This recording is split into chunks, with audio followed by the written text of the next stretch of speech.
I touched it. Then the world ended.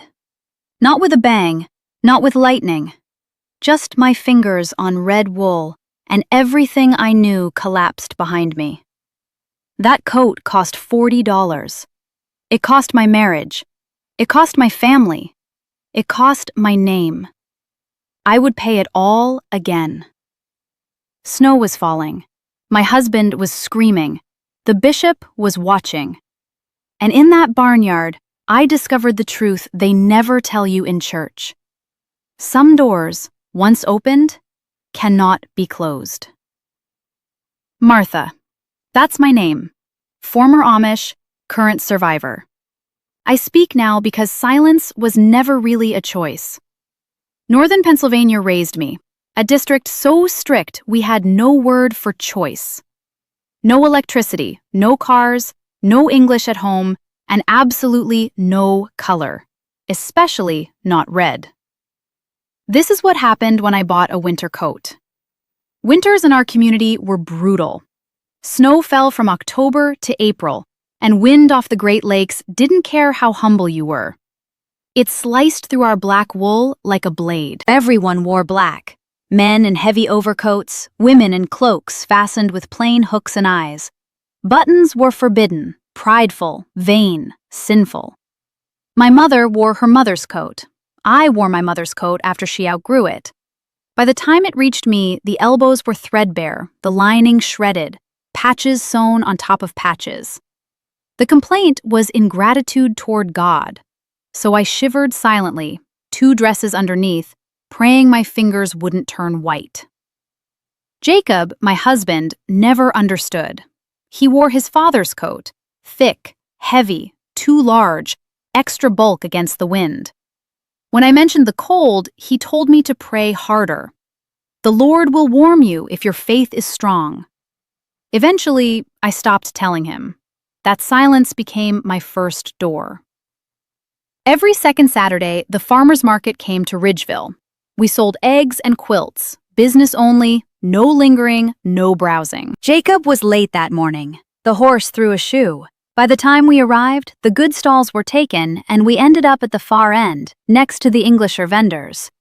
That's where I saw it, hanging alone on a rack, not puffy like the others, tailored, high collar, a zipper, unfamiliar, but I imagined it sealing warmth the way a barn door seals out snow.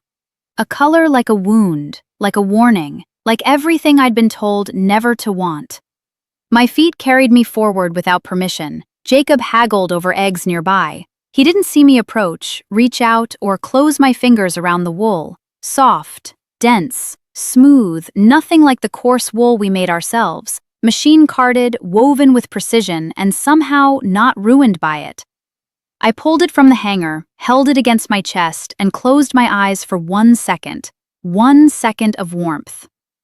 It's $50. I'll take 40 cash. 6 months of saving eggs from my own hens sat in a tin under the bedroom floorboard. Jacob knew nothing. I'll take it. The vendor wrapped it in brown paper. I tucked it under my arm and walked back to our stall. Jacob didn't notice, not until the buggy. What is that? A coat. Where did you get the money? I saved it. The horse stopped in the middle of the road. When Jacob turned to look at me, his eyes weren't his own anymore. They belonged to a man who'd just discovered his wife had a life beyond his control. The package left his hands in pieces, torn paper, red wool exposed. He didn't see warmth. He saw rebellion, pride, a woman who dared to want. You will return this tomorrow. I paid for it. You will return it. You will confess your sin of vanity to the bishop. Brown paper torn, crimson glimpsed through the gap. It looked like a wound I would carry forever. I didn't return it. Part of me intended to. Drive back Saturday, hand it over, apologize. Jacob was right. The coat was tempting. My eyes had led me astray. Instead, I wrapped it in an old flour sack and pushed it under the bed behind the winter quilts. Monday, Jacob went to the bishop's house without telling me. I only knew because the bishop's wife came that evening asking for sugar. She wasn't there for sugar. She came to see whether I was wearing the coat, whether she could spot it in my house. I hadn't worn it. Hadn't even taken it out, but I could feel it there, a second heart beating beneath the floorboards. Wednesday, the bishop arrived. He sat at my kitchen table and didn't ask what I'd done. He told me, "You allowed the English world into your heart through a garment, seduced by color, by softness, by the desire to be seen. A woman who craves a red coat will soon crave a red dress. A red dress leads to a red life." Two choices: burn the coat in the barnyard before the congregation and confess I'd let Satan into our home, or leave the community. He spoke like a farmer directing a cow to a gate. No anger, no judgment, only certainty. I looked at Jacob. He stared at the table, wouldn't meet my eyes, wouldn't speak for me. I was alone. Before dawn the next morning, I walked to the barn with my lantern. Jacob's Aunt Esther stood by my cow, not her usual place. She was milking, as if she'd been waiting. She didn't look up. Her hands worked the teats in that rhythmic squeeze every Amish girl learns before she reads. "Martha? Esther?" Milk hit the pail. Ping, ping, ping.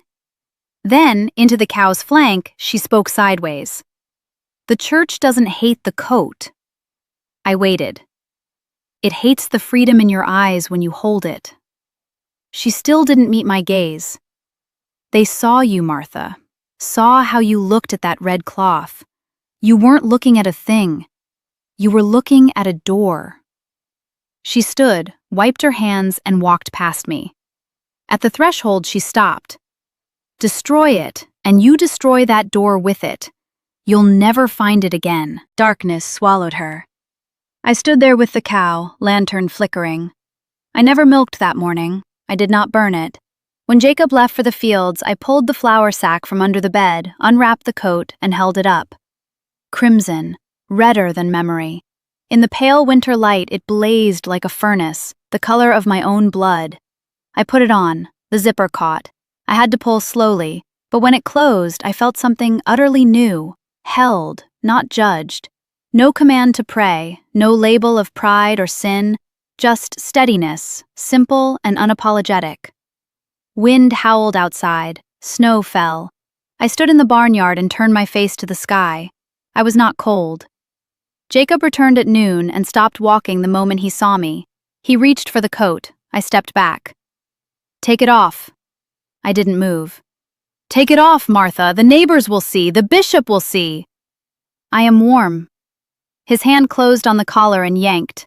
I stumbled to my knees. The zipper caught on my dress. He pulled harder. A seam tore, not the coat's. My dress. The coat held.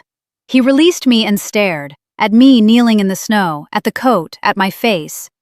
I wasn't crying. I looked up with open eyes. "I will not burn it." He turned and walked to the house, never looked back. That evening the bishop returned. "You are shunned, no longer a member of this church, no longer a wife to Jacob. You are dead to us." Jacob stood beside him, silent, eyes averted. Down the road I walked, in my red coat, out of my house, out of my marriage. I never looked back. 11 years have passed. A small English town is home now, work, a house, a life built with my own hands. I still have the coat, faded to dusty rose, elbows worn thin. The zipper broke long ago, replaced with hooks and eyes, the only fastening I ever knew. Every winter I wear it, and when I do, I remember the cold, not the wind, but the silence. The husband who wouldn't speak. The church that forbade warmth. Touching that wool, I knew I was touching a door. I walked through it, not knowing if I'd survive, if I'd ever feel safe again. But I knew I couldn't destroy that door. Doing so would have meant burning something inside myself I could never reclaim. None of this is meant to make you hate the Amish. I tell it because I know the ache of wanting something small, and being told that small thing is everything. I know the weight of holding a piece of cloth that holds you back. Standing in a barnyard and choosing yourself when every voice you've heard says you have no right. I know that feeling too. You with your own red coat, your own door, your own trifle that everyone dismisses yet matters more than your breath. Standing in the snow, holding it, afraid to put it on. I won't tell you to wear it or to walk away. I don't know your life or your cost. But this I know. The coat was never the sin. The cage that called warmth a crime, that was the sin. If you've ever touched something forbidden and felt the world tilt beneath you, stay. You are not alone. I am Martha. I left the Amish church behind, but I never left myself. The coat doesn't look red anymore, faded, worn, held together by hooks and eyes. I still wear it every winter because some cold cannot be prayed away. Some doors, once you walk through them, close behind you forever, not as a punishment, but as freedom. I touched red wool one morning in a barnyard and became someone my old world could never forgive. I've never regretted it.